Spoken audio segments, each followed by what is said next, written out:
मेरे पास 5 या 6 क्वेश्चन ऐसे हैं जो फ्रीक्वेंटली मुझसे पूछे जाते हैं। सबसे पहले ये है कि क्या मुझे सारी उम्र ये दवाई खानी पड़ेगी?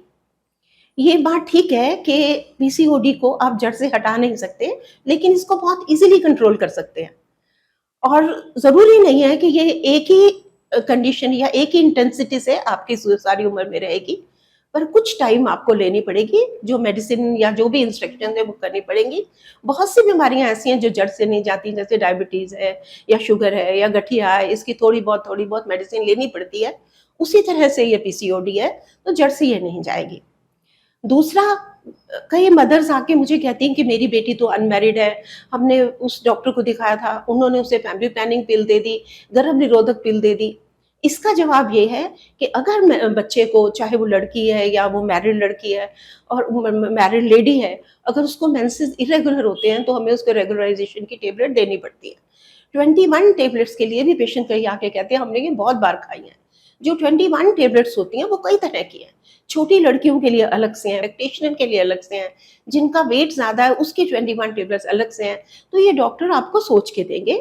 ज़रूरी नहीं है कि जो गर्भ निरोधक गोलियाँ वो सिर्फ़ गर्भ निरोधक है, वो और चीज़ों के लिए भी दी जाती हैं।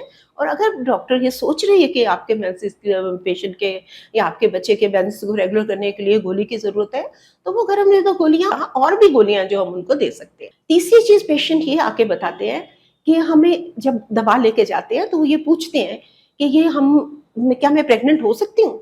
ऐसी कोई बात नहीं है। पीसीओडी एक ऐसी कंडीशन है कि बहुत कॉमन है और बहुत कंट्रोलेबल है। दवाई के साथ बड़ी जल्दी दवाई से एक्सरसाइज़ से बड़ी जल्दी ये ठीक हो जाती है और प्रेगनेंसी विदिन हमने देखा है कि विदिन 5-6 मंथ प्रेगनेंसी हो जाती है। उसके लिए हमें देखना पड़ता है कि ओवुलेशन हो रही है या नहीं, हो रही है तो कौन से दिन हो रही है। अगर ओवुलेशन नहीं हो रही तो उसकी मेडिसिन्स होती हैं जो आपके गायनेकोलॉजिस्ट आपको देंगे। कई पेशेंट ये आके हमसे ये पूछते हैं जाते-जाते जब प्रिस्क्रिप्शन लेके जाते हैं, कुछ खाने-पीने के परहेज़ हैं? तो ये ऐसी है कि जिसमें खाने-पीने के बहुत परहेज़ हैं।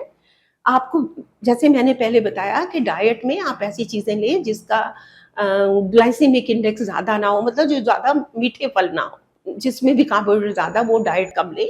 प्रोटीन की मात्रा थोड़ी ज़्यादा कर लें और एक ये देखा गया है कि जो दूध है उससे थोड़ा-सा पीसीओडी इंक्रीज़ होता है, चाहे वो टोन्ड मिल्क ही है।